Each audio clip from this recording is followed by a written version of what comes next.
வணக்கம், welcome to ஏஜேஸ் academy. So இன்றைக்கி நம்ம 2020 சிபிஎல்லோட டே 3க்கான ஆன்சர் வீடியோ தான் வந்து பார்க்க போகிறோம். ஸோ மார்னிங் வந்து நீங்கள் இந்த டே 3க்கான ஆன்லைன் டெஸ்ட் வந்து அட்டன் பண்ணியிருப்பீங்க. ஸோ இப்போ நம்ம டே 3க்கான ஆன்சர் வீடியோ, அந்த ஆன்லைன் டெஸ்ட்டுக்கான ஆன்சர் வீடியோ தான் இப்போ நம்ம பார்க்க போகிறோம். ஸோ வீடியோக்குள்ளே போகலாம். So first question, in a material the principal stresses are 60 meganewton per meter square, 48 meganewton per meter square and minus 36 meganewton per meter square. When the values of E equal to 200 giganewton per meter square and 1 by m equal to 0.3, the total strain energy per unit volume will be nearly. அதுக்கு options என்ன கொடுத்துருக்காங்க? Option ஏ 43.5 kilonewton per meter cube, option B 35.5 kilonewton meter per meter cube, option C 27.5 kilonewton meter per meter cube, option D 19.5 kilonewton meter per meter cube. So இப்போ இந்த சம்மில் வந்து என்ன கொடுத்துருக்காங்க, என்ன கேட்டிருக்காங்க அப்படின்னு பார்த்தோன்னா, ஸோ இந்த சம்மில் வந்து பிரின்சிபல் ஸ்ட்ரெஸஸ்லாம் வந்து கொடுத்துருக்காங்க. ஸோ பிரின்சிபல் ஸ்ட்ரெஸஸ் வந்து 3 பிரின்சிபல் ஸ்ட்ரெஸஸ் வந்து கொடுத்துருக்காங்க, XYZன்னு சொல்லி. அதுக்கப்புறம் வந்து இ வேல்யூ, யங்ஸ் மாடுலஸ் வேல்யூ கொடுத்துருக்காங்க, 1/m ஆர் மியூ. இது ரெண்டுமே வந்து என்னென்னா பாய்சன்ஸ் ரேஷியோ தான் நம்ம சொல்லுவோம். ஸோ வந்து மியூனாலும் பாய்சன்ஸ் ரேஷியோ தான், 1/mனாலும் பாய்சன்ஸ் ரேஷியோ தான். ஸோ அப்போ 1/m ஈக்குவல் டு 0.3, அதாவது மியூ ஈக்குவல் டு 0.3ன்னு சொல்லி கொடுத்துருக்காங்க. என்ன கண்டுபிடிக்க சொல்லி கேட்டிருக்காங்க அப்படின்னு பார்த்தோன்னா, strain energy, total strain energy வந்து எவ்வளோ அப்படின்னு சொல்லி கேட்டிருக்காங்க. ஸோ அப்போ ஸ்ட்ரெயின் எனர்ஜி நம்ம எப்படி டினோட் பண்ணுவோம்? U ஈக்குவல் டு அப்படின்னு சொல்லி டினோட் பண்ணுவோம். ஸோ அப்போ இந்த சம்மை எப்படி வந்து சால்வ் பண்ணுறது? ஸோ அப்போ நம்ம எப்படி எடுத்துக்க போகிறோம்? இந்த 3 பிரின்சிபல் ஸ்ட்ரெஸஸ் வந்து கொடுத்துருக்காங்க. ஸோ அப்போ ஃபஸ்ட் ஒன் வந்து சிக்மா 1, அப்போ sigma 1 equal to 60 meganewton per metre square, sigma 2 வந்து 48 meganewton per metre square, sigma 3 வந்து மைனஸ் 36 மெகாநியூட்டன் பெர் மீட்டர் ஸ்கொயர்னு சொல்லி நம்ம எடுத்துக்கிட்டோம். அதே மாதிரி 1/mனாலும் மியூனாலும் சேம் தான், அது பாய்சன்ஸ் ரேஷியோ. அதுக்கு எவ்வளோ கொடுத்துருக்காங்கன்னு பார்த்தோம்னா 0.3. E யங்ஸ் மாடல்ஸ் வந்து E equal to 200 giganewton per metre square. So அப்போ கிவன்லேருந்து எல்லாத்தையும் எடுத்து எழுதியாச்சு. ஸோ அப்போ நம்ம இப்போ என்ன கண்டுபிடிக்க சொல்லியிருக்காங்க? ஸ்ட்ரெயின் எனர்ஜி வந்து கண்டுபிடிக்க சொல்லியிருக்காங்க. அப்போ ஸ்ட்ரெயின் எனர்ஜி ஃபார்முலா என்னன்னு பார்த்தோம்னா, U equal to 1/2E into sigma 1 square plus sigma 2 square plus sigma 3 square minus 2 mu into sigma 1 sigma 2 plus sigma 2 sigma 3 plus sigma 3 sigma 1. So இதான் வந்து என்னென்னா இந்த யூவோட ஃபார்முலா, அதாவது ஸ்ட்ரெயின் எனர்ஜியோட ஃபார்முலா. ஸோ அப்போ எல்லாத்தையும் நம்ம வந்து எல்லாமே நம்மளுக்கு இருக்குது, sigma 1 sigma 2 sigma 3 mu value E value எல்லாமே நம்மளுக்கிட்ட இருக்குது. ஸோ இந்த ஃபார்முலா எல்லாத்தையும் வந்து சப்ஸ்டியூட் பண்ணலாமா?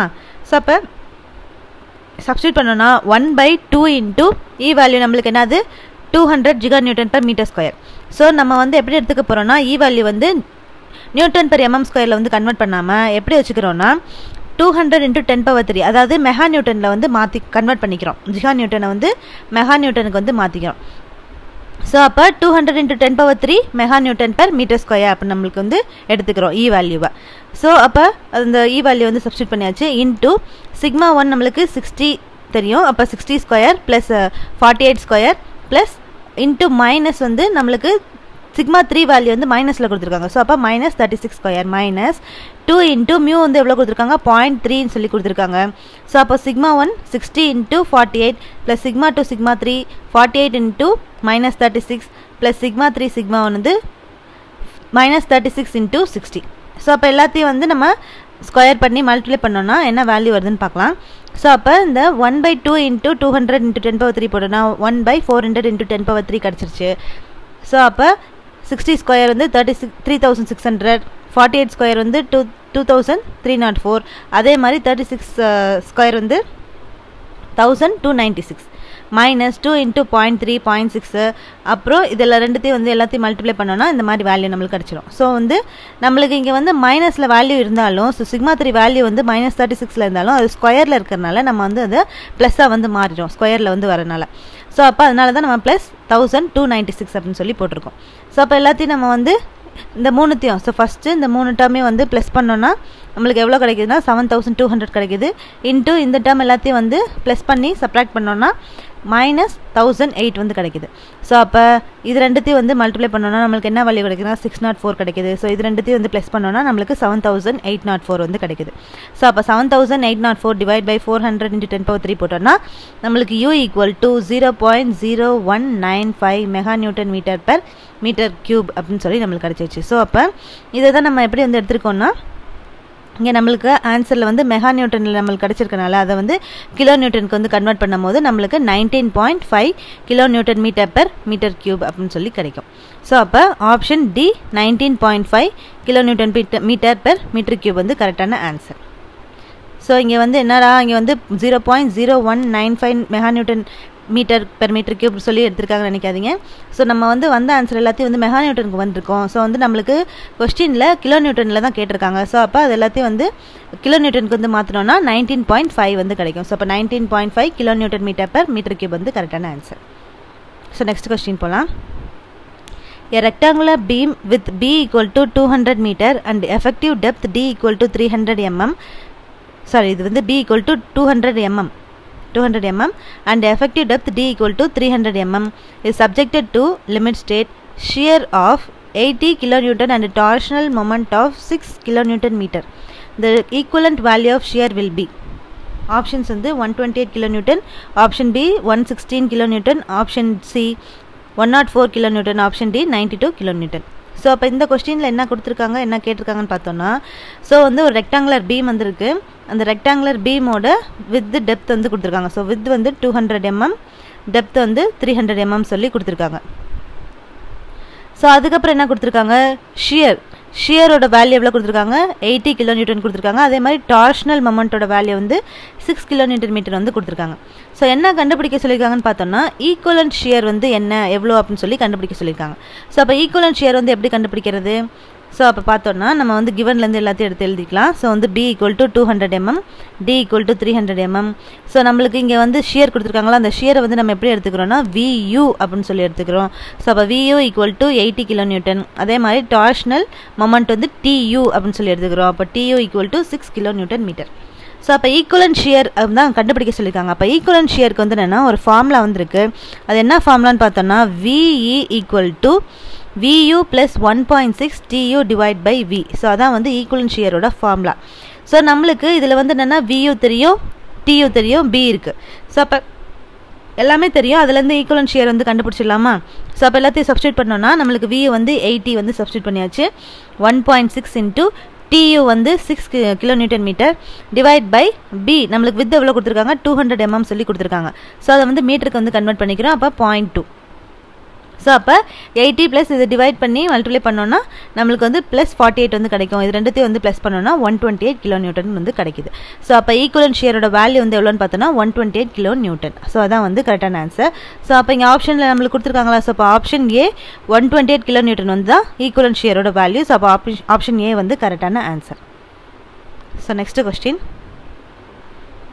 An oil of specific gravity 0.9 contained in a vessel at a point the height of a oil is 40 meter and for the density of water equal to 1000 kg per meter cube.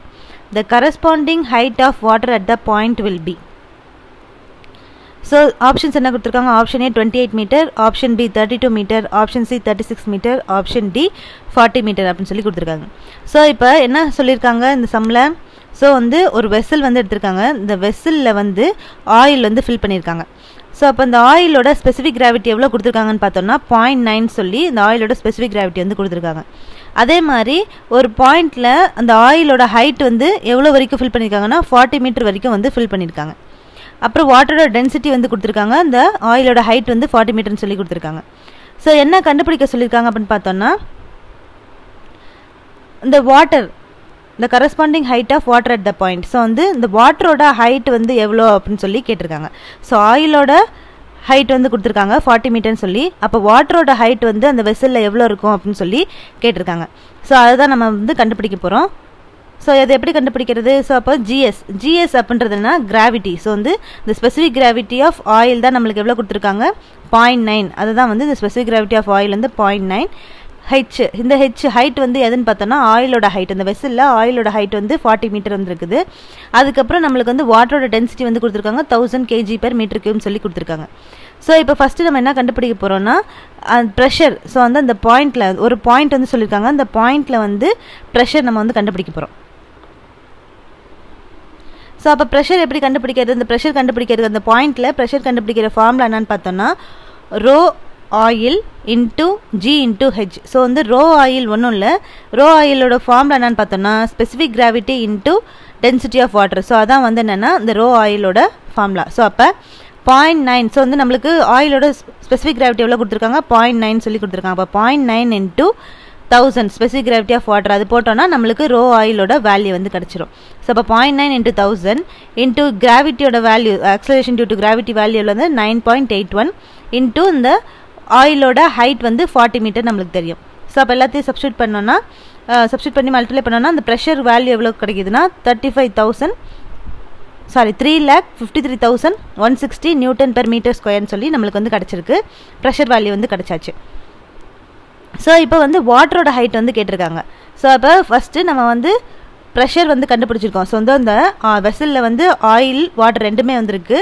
So அந்த ஆயிலோட height வந்து நம்மளுக்கு 40 metre கொடுத்துருக்காங்க, வாட்டரோட height வந்து அந்த வெசலில் எவ்வளோ இருக்குன்னு சொல்லி கேட்டிருக்காங்க, அதுதான் நம்ம கண்டுபிடிக்க போகிறோம். ஸோ அப்போ அந்த ஆயிலோட ப்ரெஷர் வந்து நம்ம கண்டுபிடிச்சாச்சு. ஸோ ஃபஸ்ட்டு ப்ரெஷர் வந்து கண்டுபிடிச்சாச்சு. அதுக்கப்புறம் இப்போ வந்து இந்த வாட்டரோட ஹைட் வந்து கண்டுபிடிக்க போகிறோம். ஸோ அப்போ வாட்டரோட height H water equal to pressure, அந்த ஆயில் கண்டுபிடிச்ச pressure value divide by gamma W போட்டோன்னா நம்மளுக்கு வாட்டரோட ஹைட் வந்து கண்டுபிடிச்சிடலாம். ஸோ அப்போ ப்ரெஷர் நம்மளுக்கு தெரியும் 3,53,160 தெரியும், டிவைட் பை காமா டபிள்யூக்கு வேல்யூ வந்து என்னென்னா 9.81 இன்ட்டு 1000. ஸோ அதான் வந்து காமா டபிள்யூட வேல்யூ. ஸோ அப்போ unit weight of water, so unit weight of water தான் நம்ம எடுத்துக்கிறோம் 9.81 இன்ட்டு 1000. ஸோ அப்போ இந்த 35,000 இது ரெண்டுத்தையும் வந்து டிவைட் பண்ணோன்னா என்ன வேல்யூ கிடைக்குதுன்னா 36 மீட்டர் அப்படின்னு சொல்லி கிடைக்குது. அப்போ அந்த வெசலில் வந்து எவ்வளோ பாயிண்ட் வரைக்கும் இந்த வாட்டரோட ஹைட் வந்து இருக்குன்னு பார்த்தோன்னா 36 மீட்டர் வரைக்கும் இந்த வாட்டரோட ஹைட் வந்து இருக்குது. ஸோ இதான் வந்து என்னென்னா இந்த சம். ஸோ இதில் வந்து அப்போ அந்த height of the water, so இந்த ஹைட் ஆஃப் வாட்டர் வந்து எவ்வளோன்னு பார்த்தோன்னா ஆப்ஷன் சி 36 மீட்டர் வந்து கரெக்டான answer. So next question, which one of the following method is not the category of geophysical methods of subsurface investigation? So options: option A electrical resistivity method, option B electric logging, option C gamma ray logging, option D electrical response surveying. So அப்போ இந்த கொஸ்டினில் என்ன கேட்டிருக்காங்க, so வந்து இந்த சப்சர்ஃபேஸை வந்து investigate பண்ணுறதுக்கு geophysical மெத்தட்ஸ்லாம் வந்து நிறையா வந்திருக்கு. அந்த ஜியோஃபிசிக்கல் மெத்தடில் இந்த ஆப்ஷன்ஸில் கொடுத்துருக்கிறது வந்து எது ஜியோஃபிசிக்கல் மெத்தட் வந்து கிடையாது அப்படின்னு சொல்லி கேட்டிருக்காங்க. ஸோ அப்போ இந்த சப்சர்ஃபேஸில் வந்து இன்வெஸ்டிகேட் பண்ணுறதுக்கு நிறையா ஜியோஃபிசிக்கல் மெத்தட்ஸ் வந்துருக்கு. ஸோ அப்போ இந்த ஜியோஃபிசிக்கல் மெத்தட்ஸ்லாம் என்னென்னு பார்த்தோன்னா gamma ray logging, electric or well logging, electrical resistivity method, seismic refraction method. So இது 4 தான் வந்து என்னென்னா சப்சர்ஃபேஸை இன்வெஸ்டிகேட் பண்ணக்கூடிய இந்த ஜியோஃபிசிக்கல் மெத்தட்ஸ். ஸோ அப்போ நம்மளுக்கு இங்கே ஜியோஃபிசிக்கல் மெத்தட்ஸ்லாம் வந்து எதுன்னு பார்த்தோம். ஸோ வந்து எலக்ட்ரிக்கல் ரெசிஸ்டிவிட்டி ஒன்று, எலக்ட்ரிக்கல் லாகிங் ஒன்று, காமா ரே லாகிங் ஒன்று. ஸோ எது வந்து கிடையாதுன்னா எலக்ட்ரிக்கல் ரெஸ்பான்ஸ் சர்வேயிங் வந்து கிடையாது. அதுக்கு பதிலாக நம்ம என்ன இங்கே இருக்குன்னா சீஸ்மிக் ரிஃப்ராக்ஷன் மெத்தட். ஸோ இது 4 தான் வந்து என்னென்னா இந்த ஜியோஃபிசிக்கல் மெத்தட்ஸு. ஸோ அப்போ எது வந்து கிடையாது, option D electrical response surveying வந்து கிடையாது. So next question, when chlorine is dissolved in water it reacts to form hypochlorous acid and hypochlorite ions. At pH less than 5 chlorine exists in water as option A elemental or molecular chlorine, option B remains in the form of hypochlorous acid, option C remains in the form of hypochlorite ions, option D remains in the form of both hypochlorous acid and hypochlorite ions. So அப்போ இந்த கொஸ்டினில் என்ன கேட்டிருக்காங்க, so இப்போ நம்ம chlorine கேள்விப்பட்டிருக்கோம். So இந்த chlorine வந்து ஒரு டிஸ்இன்ஃபெக்டன்ட். ஸோ அப்போ இந்த வாட்டரில் வந்து குளோரின் வந்து போடும்போது அந்த குளோரின் வந்து என்னென்னா வாட்டரில் வந்து டிசால்வ் ஆயிடுது. டிசால்வ் ஆனதுக்கப்புறம் அந்த குளோரின் வந்து எப்படி ரியாக்ட் ஆகுதுன்னு சொல்கிறாங்கன்னா ஹைப்போக்ளோரஸ் ஆசிடாகவும் எப்படி ரியாக்ட் ஆகி எப்படி ஃபார்ம் ஆகுதுன்னா ஹைப்போக்ளோரஸ் ஆசிடாகவும் ஹைப்போக்ளோரைட் அயான்ஸாகவும் வந்து ரியாக்ஷன் வந்து அந்த வாட்டரில் நடந்து குளோரின் வந்து எப்படி மாறுதுன்னா ஹைப்போக்ளோரஸ் ஆசிட் அண்டு ஹைப்போக்ளோரைட் அயான்ஸாக வந்து மாறுது அப்படின்னு வந்து சொல்கிறாங்க. இதே வந்து pH வந்து வேல்யூ லெஸ் தென் 5 இருந்துச்சுன்னா அப்போ குளோரினில் வந்து அதாவது அதே மாதிரி வாட்டரில் வந்து குளோரினை வந்து ஆட் பண்ணும் போது அங்கே என்ன மாதிரி ரியாக்ஷன் வந்து நடக்கும் அப்படின்னு சொல்லி கேட்டிருக்காங்க. ஸோ இந்த கொஸ்டினில் என்ன கேட்டிருக்காங்க, இப்போ வாட்டரில் குளோரினை வந்து ஆட் பண்ணும் போது அந்த குளோரின் வந்து வாட்டரில் டிசால்வ் ஆயிடுது. டிசால்வ் ஆகி அந்த வாட்டரில் வந்து ரியாக்ஷன் வந்து நடந்து அந்த குளோரின் வந்து என்னவா மாறுதுன்னு சொல்கிறாங்கன்னா ஹைப்போக்ளோரஸ் ஆசிடாகவும் ஹைப்போக்ளோரைட் அயான்ஸாகவும் வந்து மாறுதுன்னு சொல்கிறாங்க. இதே வந்து இப்போ pH வேல்யூ வந்து லெஸ் தென் 5 இருந்துச்சு அப்படின்னா அந்த வாட்டரில் இப்போ நம்ம அந்த குளோரினை வந்து போடுறோம். ஸோ அந்த வாட்டரில் வந்து pH வேல்யூ லெஸ் தென் 5 வந்திருக்கு. ஸோ அப்போ அந்த வாட்டரில் குளோரினை வந்து போடும் போது அப்போ அந்த குளோரின் வந்து ரியாக்ஷன் நடந்து என்ன மாதிரி ஃபார்மாக வந்து மாறும் அப்படின்னு சொல்லி கேட்டிருக்காங்க. ஸோ அப்போ என்ன சொல்கிறாங்கன்னா இந்த pH வேல்யூ வந்து லெஸ்ஸாக வந்து இருந்துச்சு அப்படின்னா, ஸோ வாட்டரோட pH வேல்யூ வந்து லெஸ் தென் 5 இருக்கும் போது குளோரினை வந்து நம்ம அந்த வாட்டரில் வந்து போட்டோம் அப்படின்னா அது டிசால்வ் ஆகாது, அதே மாதிரி எந்த ரியாக்ஷனும் வந்து பண்ணாது. ஸோ அது என்ன மாதிரி ஃபார்மில் வந்து இருக்குன்னு சொல்கிறாங்கன்னா எலமெண்டல் ஆர் மாலிகுலர் குளோரின் ஃபார்மில் தான் வந்து இருக்கும் அப்படின்னு சொல்கிறாங்க. எப்போ இந்த வாட்டரோட pH வேல்யூ வந்து லெஸ் தென் 5 இருக்கும் போது அந்த டைப் ஆஃப் வாட்டரில் நம்ம இப்போ குளோரினை வந்து போட்டோம்னா அது வந்து எந்த ரியாக்ஷனுமே அந்த வாட்டரில் வந்து நடக்காது. அந்த குளோரின் வந்து அந்த வாட்டரோட எந்த ரியாக்ஷனும் வந்து பண்ணாமல் அது என்ன மாதிரி ஃபார்ம்லேயே வந்து இருக்குன்னு சொல்கிறாங்கன்னா அந்த குளோரின் வந்து எலமெண்டல் ஃபார்ம்லையும் மாலிகுலர் ஃபார்ம்லையும் தான் வந்து இருக்கும் அப்படின்னு சொல்கிறாங்க. ஸோ அப்போ இங்கே ஆப்ஷன்ஸில் நம்மளுக்கு என்ன கொடுத்துருக்காங்க, option A elemental or chlorine ஃபார்மில் மாலிகுலர் குளோரினில் தான் வந்து என்னென்னா அந்த குளோரினோட ஃபார்ம் வந்து இருக்கும். ஸோ அப்போ ஆப்ஷன் ஏ வந்து கரெக்டான answer. So next question, a soil sample has a porosity of 40% and the specific gravity of solid is 2.7. If the soil is 50% saturated, the unit weight will be nearly option A 22 kN per meter cube, option B 20 kN per meter cube, option C 18 kN per meter cube, option D 16 kN per meter cube.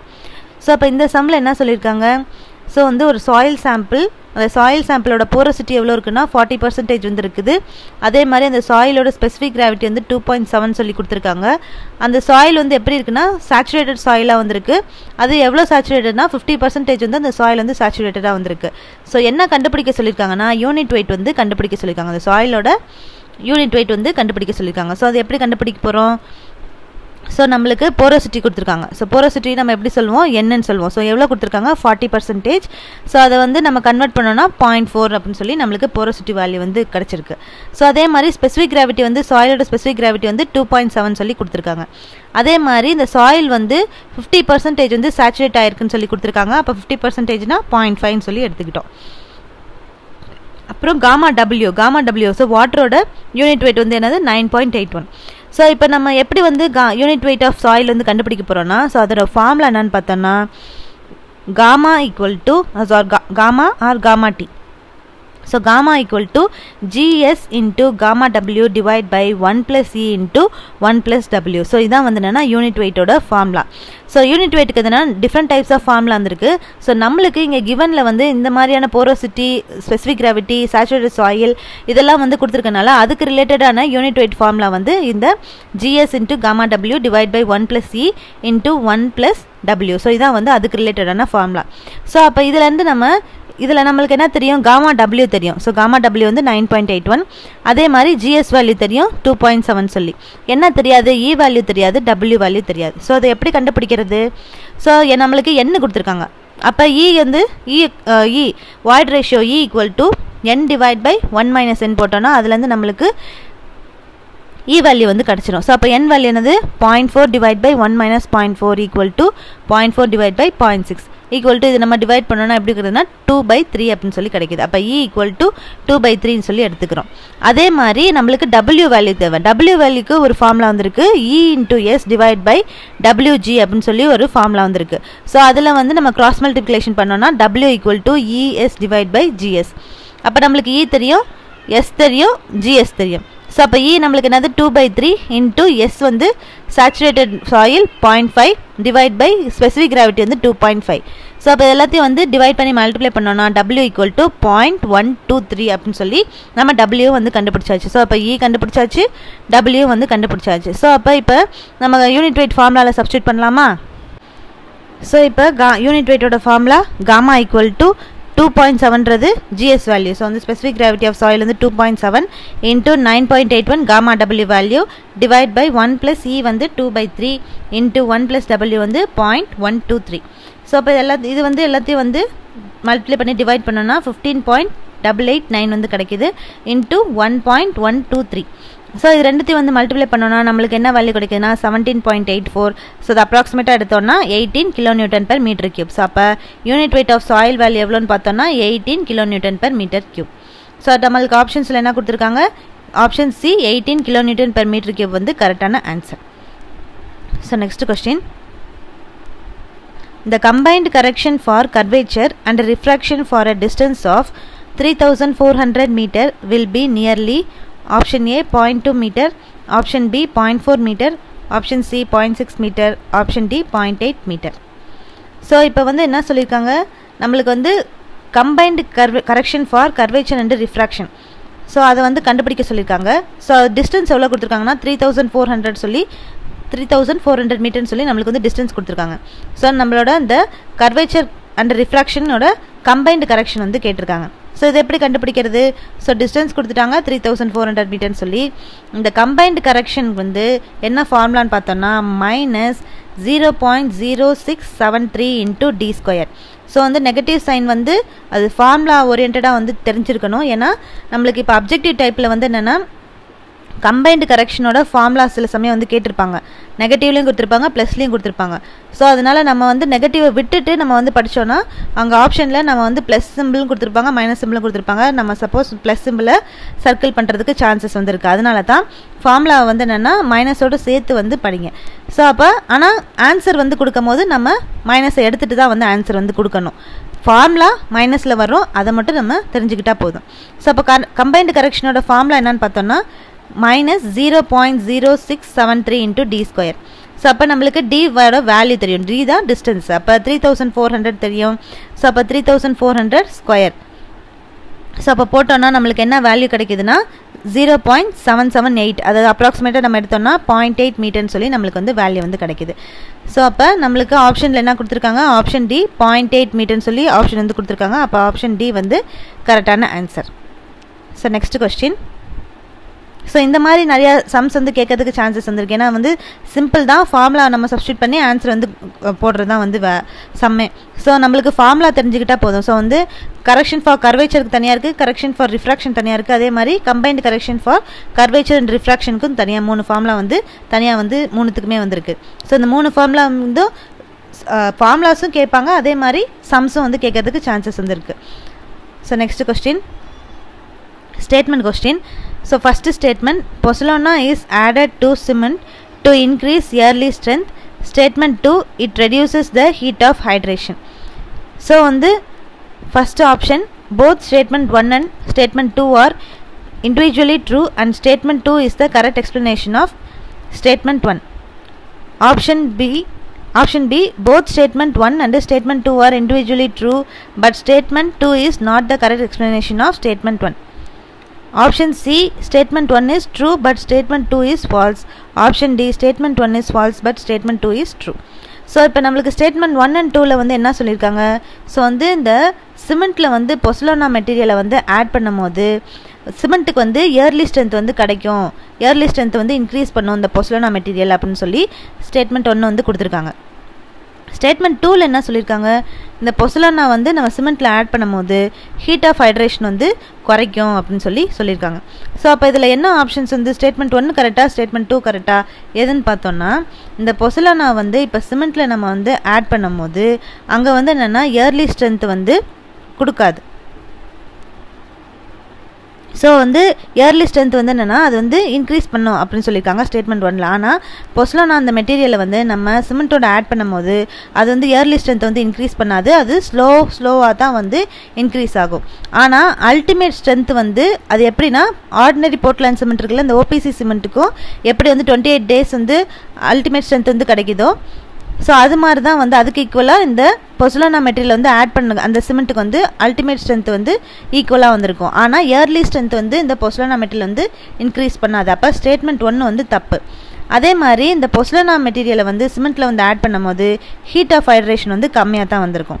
So அப்போ statement 2 வந்து correct. So அப்போ இங்கே என்னது statement 1 வந்து தப்பு, statement 2 வந்து correct. So அப்போ option D statement 1 is false but statement 2 is true. So இதான் வந்து கரெக்டான option. So next question. Flooring constructed with 3 mm thick marble chips is known as option A marble, option B chips, option C mosaic, option D terrazzo. So இப்போ இங்கே கொஸ்டினில் என்ன கேட்டிருக்காங்க, so எந்த type of ஃப்ளோரிங்கில் வந்து நம்ம 3 mm திக்னஸில் மார்பிள் சிப்ஸ் வந்து use பண்ணுவோம், அந்த மாதிரியான டைப் ஆஃப் ஃப்ளோரிங்க்கு பேர் என்னன்னு சொல்லி கேட்டிருக்காங்க. ஸோ அப்போ அந்த டைப் ஆஃப் ஃப்ளோரிங் பேர் என்னன்னு பார்த்தோம்னா டெரஸோ ஃப்ளோரிங். ஸோ இந்த டெரஸோ ஃப்ளோரிங்கில் தான் எப்படிலாம் வந்து அந்த ஃப்ளோரிங் வந்து போடுறாங்கன்னு பார்த்தோம்னா கான்க்ரீட் பெட் வந்து போடுறாங்க, அதுக்கப்புறம் மாட்டர் பெட்டு, அதுக்கப்புறம் மெட்டல் ஸ்ட்ரிப்ஸ் போட்டு அதுக்கு மேலே தான் வந்து என்னென்னா இந்த மார்பிள் சிப்ஸ் வந்து 3 to 6 mm திக்னஸ்க்கு வந்து மார்பிள் சிப்ஸ் வந்து அந்த பெட் மேலே வந்து போடுறாங்க. ஸோ அப்போ இந்த மாதிரியான ஃப்ளோரிங் டைப் தான் வந்து என்னென்னா இந்த டெரஸோ ஃப்ளோரிங் டைப். ஸோ அப்போ இந்த 3 mm திக்னஸ்க்கு மார்பிள் சிப்ஸ் வந்து எந்த டைப் ஆஃப் ஃப்ளோரிங்கில் வந்து போடுறாங்க அப்படின்னு பார்த்தோம்னா ஆப்ஷன் டி டெரஸோ ஃப்ளோரிங்கில் தான் வந்து இந்த டைப் ஆஃப் சிப்ஸ் வந்து போடுறாங்க. ஸோ அப்போ ஆப்ஷன் டி வந்து கரெக்டான answer. So next question. Stainless steel resist corrosion due to option A carbon, option B sulphur, option C vanadium, option D chromium. So இப்போ இந்த கொஸ்டினில் என்ன கேட்டிருக்காங்க, இந்த ஸ்டெயின்லெஸ் ஸ்டீல் வந்து அதாவது இந்த ஸ்டெயின்லெஸ் ஸ்டீலில் வந்து ஏதோ ஒரு இன்க்ரீடியன்ட் வந்து கரோஷன் ரெசிஸ்டண்ட்டாக வந்திருக்கும். ஸோ அந்த ஸ்டெயின்லெஸ் ஸ்டீல் வந்து கரோஷன் ரெசிஸ்டண்ட்டாக இருக்கிறதுக்கு எந்த இன்க்ரீடியன்ட் வந்து காரணமாக இருக்குது அப்படின்னு சொல்லி கேட்டிருக்காங்க. ஸோ அப்போ இந்த ஸ்டெயின்லெஸ் ஸ்டீல் வந்து கரோஷன் ரெசிஸ்டண்ட்டாக வந்துருக்கிறதுக்கு எந்த இன்க்ரீடியன்ட் வந்து காரணமாக இருக்குன்னு பார்த்தோம்னா குரோமியம் தான் வந்து இந்த ஸ்டெயின்லெஸ் ஸ்டீலுக்கு வந்து கரோஷன் ரெசிஸ்டன்ட் அந்த ப்ராப்பர்ட்டி வந்து கொடுக்குது. ஸோ அப்போ அந்த ஸ்டெயின்லெஸ் ஸ்டீலில் குரோமியம் வந்து எவ்வளோ பர்சன்டேஜ் எடுத்துக்கிறாங்கன்னா 10.5% தான் வந்து இந்த ஸ்டெயின்லெஸ் ஸ்டீலில் குரோமியமோட பர்சன்டேஜ் வந்து இருக்குது. ஸோ ஆனால் இந்த குரோமியம் வந்து இந்த ஸ்டெயின்லெஸ் ஸ்டீலில் வந்து ப்ரெசென்ட் ஆகிருக்கிறதுனால தான் அது வந்து கரோஷன் ரெசிஸ்டண்ட்டாக வந்திருக்கு. ஏன்னா குரோமியம்க்கு வந்து என்னென்னா அது வந்து நல்லா ஹை ரெசிஸ்டன்ட் டு கரோஷனாக வந்திருக்கும், அதே மாதிரி லாங் பீரியடுக்கு நல்ல பாலிஷும் கலரும் வந்து மெயின்டைன் பண்ணும். ஸோ அதான் வந்து என்னென்னா இந்த குரோமியமோட ஃபங்க்ஷன்ஸ். ஸோ அப்போ ஸ்டெயின்லெஸ் ஸ்டீலுக்கு கரோஷன் ரெசிஸ்டண்ட்டாக இருக்க முக்கிய காரணம் வந்து எதுன்னு பார்த்தோன்னா குரோமியம் தான். ஸோ அப்போ ஆப்ஷன் டி குரோமியம் வந்து கரெக்டான ஆன்சர்.